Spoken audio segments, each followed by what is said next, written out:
Au Palais des Sports, les volleyeuses de la SPTT Mulhouse s'apprêtent à disputer la demi-finale du championnat de France contre le Canet. La tension est palpable. En 2 confrontations cette saison, Mulhouse s'est incliné 2 fois. Le costume de favori est donc passé sur les épaules des filles du Canet. Mais les Alsaciennes sont bien décidées à renverser la tendance devant leur public pour accrocher une 4e finale d'affilée. À 200 mètres de là, de l'autre côté du boulevard qui sépare le Palais des Sports de la patinoire, les hockeyeurs des Scorpions rentrent sur la glace devant des tribunes pleines et dans une ambiance de fête. Promus cette saison en D1, l'antichambre de l'élite, les Orinois ont fini 3e de la saison régulière et se sont qualifiés pour les demi-finales des play-offs. Leur saison est déjà une réussite et ils abordent donc sans pression ce match aller contre Brest, favori logique de cette course à la montée en Ligue Magnus. D'entrée, Mulhouse prend le match à son compte, incisive en attaque, rigoureuse en défense.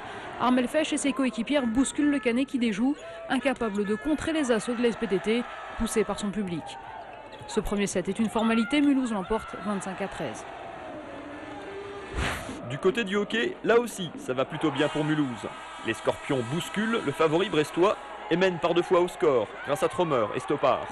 Les Bretons égalisent par 2 fois, mais à 2 partout à la fin du premier tiers, tous les espoirs sont permis. Au Palais des Sports, le sursaut d'orgueil du Canet se fait attendre. Les attaques gagnantes sont trop peu nombreuses pour espérer renverser la tendance. Les points sudistes sont essentiellement dus à des fautes mulhousiennes. Les filles de Magali Magaï restent concentrées sur leur unique objectif, rejoindre Cannes en finale.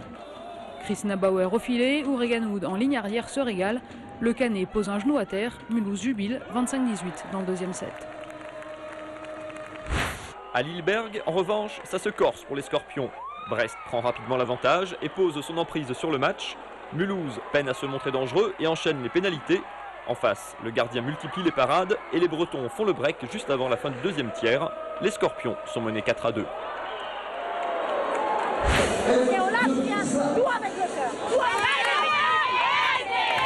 Magali Magaï joue sur les sentiments de ses filles et c'est avec envie qu'elle morde dans la 3e manche. Le collectif a bel et bien retrouvé sa force. Rien n'arrêtera plus le rouleau compresseur alsacien qui fait encore la course en tête dans ce qui sera l'ultime set. La solidarité sur le terrain paye, le jeu mulhousien est irrésistible. La SPTT s'impose finalement 3-7-0 en un match. Mulhouse a retrouvé son statut de favori. Le Canet, méconnaissable, devra redresser la tête samedi et dimanche pour espérer priver les mulhousiennes de finale. Il faut qu'on reste sereine. On a osé, on a pris des risques, il faut que ça soit pareil au Canet. Il faut continuer à jouer. Chaque ballon qui traîne, on doit le frapper. Chaque ballon qui traîne dans notre camp, on doit le ramasser. Et c'est tout. C'est qu'avec le cœur, avec un état d'esprit de folie qu'on réussit de grandes choses. Et moi, j'y crois à fond. Même si on doit gagner au Canet, on ira gagner au Canet. Moins de sourires au hockey. Le 3e tiers-temps est à sens unique. Brest déroule et Mulhouse coule. 3 nouveaux buts portent le score final à 7-2. L'addition est lourde. C'est vraiment dommage parce qu'à domicile, on voulait faire un bon match. Et d'en prendre autant, c'est pour le moral et puis pour les gens qui sont venus en nombre ce soir, c'est dommage. Aujourd'hui, on est en demi-finale. On m'aurait dit ça en début de saison, on aurait signé tout de suite. Je pense qu'on a montré nos limites. Maintenant, c'est le premier match des playoffs. Le match n'est pas fini. Le match retour aura lieu à Brest samedi avec une belle éventuelle dimanche. Sur le papier, c'est presque mission impossible et la belle saison des hockeyeurs mulhousiens devrait bien s'achever ce week-end, même si les Alsaciens veulent encore y croire. Il régnait d'ailleurs une odeur de fin de saison à Lilleberg après le match. Communion avec le public, remerciements, autographes et tout le monde sur la glace. Avec ce barrage d'accession, le club confirme toutefois son redressement et ses ambitions de retour parmi l'élite. 4 ans après être repartis de 3e division, les Scorpions poursuivent leur renaissance. Chaque année, les gens leur en donnent tellement qu'ils veulent.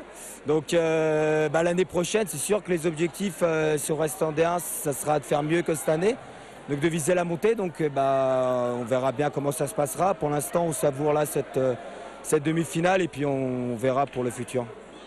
Avant ça, il reste une saison à boucler et un double exploit à aller chercher du côté de Brest ce week-end. Si les volleyeuses n'auront besoin que d'une victoire au Canet pour passer en finale, il en faudra donc 2 aux hockeyeurs. Mais attention, le miracle du retour au sommet des Scorpions n'est peut-être pas fini.